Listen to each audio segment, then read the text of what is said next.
एक समय की बात है। एक गांव में एक नहर हुआ करती थी। उस नहर के पास एक आम का पेड़ था। उस पेड़ पर ढेर सारे आम लगते थे। उसी पेड़ पर एक चुड़ैल रहती थी। चुड़ैल रोज रात को एक नारियल के पेड़ की तांत्रिक पूजा किया करती थी। वो उस पेड़ पर अपना हाथ काट कर उस पर खून चढ़ाया करती थी। ऐ शैतानों के देवता, मेरी पूजा स्वीकार कर और मुझे संतान दे।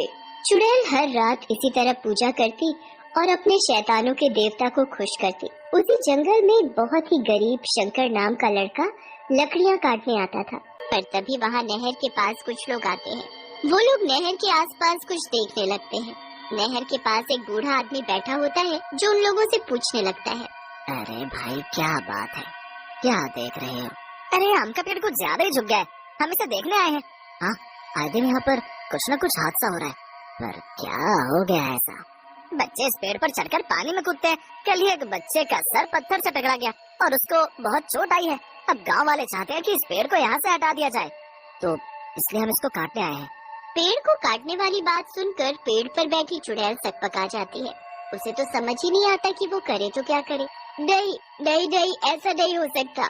अगर ये पेड़ कट गया तो मैं किस पर रहूंगी। मोहन और हरिया अपनी कुल्हाड़ी लेकर उस पेड़ को काटने में लग जाते हैं। चुड़ैल ये सब उस पेड़ पर बैठे देखती रह जाती है और कुछ ही देर में वो पेड़ कट कर नीचे नदी में गिर जाता है। ये तुमने अच्छा नहीं किया, मेरा घर मुझसे छीन लिया। मैं अब कहाँ रहूंगी और क्या खाऊंगी। चुड़ैल को आखिरकार उस पेड़ को छोड़कर नदी से बाहर आना ही पड़ता है। अब उस चुड़ैल को शंकर पेड़ से सूखी सूखी लकड़ियाँ काटने में लगा हुआ था। ओह, शाम हो गई। आज तो लकड़ियाँ काटने के चक्कर में समय का पता ही नहीं चला और रात को इस जंगल में रुकना ठीक नहीं है। शंकर जल्दी जल्दी लकड़ियों को एक रस्सी से बांधने लगता है। तभी उसे कुछ अजीब सी आवाजें सुनाई देती हैं। ये आवाजें कैसी? इस समय कौन हो सकता है? शंकर आवाज सुनने की कोशिश करता है। तभी उसे अचानक से वो आवाजें और भी भयानक सुनाई देने लगती है। ऐ शैतानों के देवता, मुझे संतान दे, संतान दे, मुझे संतान दे। अजीब सी भयानक आवाजें सुनकर शंकर की हालत और भी खराब हो जाती है। आलतू जलालतू आई बला को टालतू, आलतू जलालतू आई बला को टालतू। तभी अचानक से उसे एक तेज रोशनी दिखाई देती है। ये रोशनी कैसी? शंकर हिम्मत करके रोशनी की तरफ देखने जाता है तो चौंक जाता है। बाप रे, चुड़ैल! ये तो चुड़ैल है। तभी शंकर जल्दी से झाड़ियों के पीछे छिप जाता है और वो चुड़ैल को देखने लगता है। ये चुड़ैल यहाँ क्या कर रही है? तभी शंकर देखता है कि चुड़ैल अपना हाथ काट कर नारियल के पेड़ पर खून चढ़ा रही है। ऐ शैतानों के देवता, मुझे संतान दे, संतान दे, संतान दे। लगता है आज मेरा आखिरी दिन है। अगर इस चुड़ैल ने मुझे ये सब करते देख लिया तो वो मेरा ही खून चढ़ा देगी।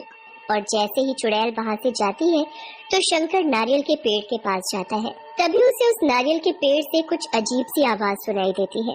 आज तो मैं पक्का नहीं बचूंगा। तभी शंकर की नजर नारियल के पेड़ पर पड़ती है।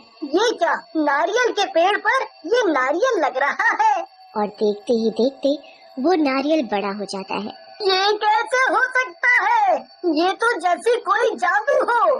एक सुंदर सी छोटी सी बच्ची निकलती है जिसे देखकर शंकर हैरान हो जाता है। ये तो चमत्कार है, नारियल से बच्ची निकली। वो छोटी बच्ची बड़ी जोर जोर से रो रही थी तो शंकर उसे अपनी गोद में उठा लेता है और उसे प्यार करने लगता है। क्या हुआ, क्यों रो रही है तू? चुप हो जा। अरे रे रे रे रे रे, चुप हो जा, चुप हो जा। शंकर के प्यार करने के साथ ही बच्ची चुप हो जाती है और वो बोलने लगती है और चलने भी लगती है, जिसे देखकर शंकर बड़ा हैरान होता है। ये तो चमत्कार हो गया, छोटी सी बच्ची बोलने भी लगी और चलने भी। ये किसी जादू से कम नहीं। तुम कौन हो और नारियल के अंदर से कैसे आई? मेरी माँ चुड़ैल है, मैं उसकी ही बच्ची हूँ, पर मेरा जन्म नारियल से हुआ है। मैं कोई मामूली बच्ची नहीं हूँ, मैं एक जादुई बच्ची हूँ। शंकर और छोटी बच्ची दोनों बातें कर ही रहे थे कि इतने में ही चुड़ैल के वापस आने की आवाजें आने लगती हैं, जिसे दूर से ही उसकी बच्ची देख लेती है। शंकर, तुम जल्दी से यहाँ से चले जाओ, माँ आ रही है। अगर उन्होंने तुम्हें मेरे साथ देख लिया तो वो तुम्हें मार डालेगी। फिर शंकर उस बच्ची को वहीं छोड़कर जाने लगता है तो बच्ची उसका हाथ पकड़कर उससे कहने लगती है, कल तुम फिर मुझसे मिलने आओगे ना? शंकर उस बच्ची को प्यार भरी निगाहों से देख रहा था और धीमी आवाज में सिर हिलाकर उससे कहता है, हाँ, कल मैं तुमसे मिलने जरूर आऊंगा। अब तुम यहाँ से जाओ, माँ आ रही है। शंकर उस बच्ची को वहीं पर छोड़कर जल्दी से वहाँ से चला जाता है। उसके जाते ही चुड़ैल भी आ जाती है और जब वो नारियल के टुकड़ों के पास अपनी बच्ची को देखती है तो खुशी के मारे झूमने लगती है। संतान, मेरी संतान मुझे मिल गई। मैं भी माँ बन गई। चुड़ैल अपनी बच्ची को गोद में उठाकर प्यार करने लगती है। मेरी बच्ची, मुझे कब से तेरा ही इंतजार था। अब जाकर कहीं मेरा इंतजार खत्म हुआ। एक बार मुझे माँ कहकर बुला। माँ? मेरे कान तरस गए थे माँ सुनने के लिए। फिर चुड़ैल अपनी बच्ची को बहुत प्यार करती है और इसी तरह सुबह हो जाती है और अगले दिन चुड़ैल अपनी बच्ची से कहती है, मेरी बच्ची, मैं तेरे लिए कुछ खाने के लिए लेने जा रही हूँ। तू अपना ध्यान रखना और इधर उधर कहीं मत जाना। ठीक है माँ, मैं अपना ध्यान रखूंगी। ये कहकर चुड़ैल चली जाती है। बच्ची वही नारियल के पेड़ के पास बैठी शंकर का इंतजार करने लगती है। ये शंकर कब आएगा? इतनी देर हो गई, अभी तक नहीं आया। तभी बच्ची को शंकर आता हुआ दिखाई देता है तो वो दौड़कर उससे लिपट जाती है। तुम्हें आने में इतनी देर क्यों हो गई? मैं कब से तुम्हारा इंतजार कर रही थी। जाओ, मैं तुमसे बात नहीं करती। मैं आ तो कब का चुका था, पर जब तुम्हारी माँ को देखा तो छिप गया। अगर वो मुझे देख लेती तो मुझे जिंदा ही मार डालती। फिर शंकर और छोटी बच्ची दोनों आपस में मिलकर खेलने लगते हैं और खेलते खेलते जब दोनों थक जाते हैं तो एक जगह बैठ जाते हैं। मैं तो थक गई, अब मैं नहीं खेल सकती। मैं भी थक गया और मुझे भूख भी लग रही है।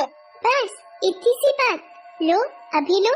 वो छोटी बच्ची अपने जादू से बहुत सी खाने पीने की चीज ला देती है। इतना सारा खाना और चीजें देखकर शंकर की आंखें फटी रह जाती हैं। इतना सारा खाना और इतनी सारी चीजें, ये सब कैसे? मैंने कहा था ना कि मैं जादुई बच्ची हूँ और मैं जादू से कुछ भी ला सकती हूँ। इसी तरह शंकर हर रोज चुड़ैल के जाने के बाद बच्ची से मिलने आता और उसके साथ खूब खेलता और बच्ची भी हमेशा उसका बेसब्री से इंतजार करती। लेकिन कई दिनों तक जब शंकर उससे मिलने नहीं आता तो बच्ची परेशान हो जाती है और उसे उसकी चिंता होने लगती है। क्या बात है, शंकर इतने दिनों से मुझसे मिलने नहीं आया? कहीं उसे कुछ हो तो नहीं गया? कुछ दिन ऐसे ही समय बीत जाता है और एक दिन जब शंकर बच्ची से मिलने आता है तो बच्ची उससे नाराज होते हुए कहती है, पता है तुम्हें, मुझे तुम्हारी कितनी चिंता हो रही थी और तुम मुझसे मिलने अब आए हो। जाओ, मैं तुमसे बात नहीं करती। बच्ची एक तरफ अपना मुंह करके बैठ जाती है तो शंकर उसे मनाते हुए कहता है, मेरी मजबूरी थी जो मैं तुमसे मिलने नहीं आ सका। आज भी मैं बड़ी मुश्किल से सिर्फ तुमसे मिलने ही आया हूँ, कहीं तुम परेशान न हो। ये कहते कहते शंकर रोने लगता है। क्या हुआ, तुम रो क्यों रहे हो? शंकर रोते रोते उसे बताता है, मेरी माँ की तबीयत बहुत खराब है। डॉक्टर ने कहा है उनका इलाज किसी अच्छे अस्पताल में ही कराना होगा, तभी वो ठीक हो पाएगी। पर मेरे पास उनका इलाज कराने के लिए पैसे नहीं है। अगर मेरी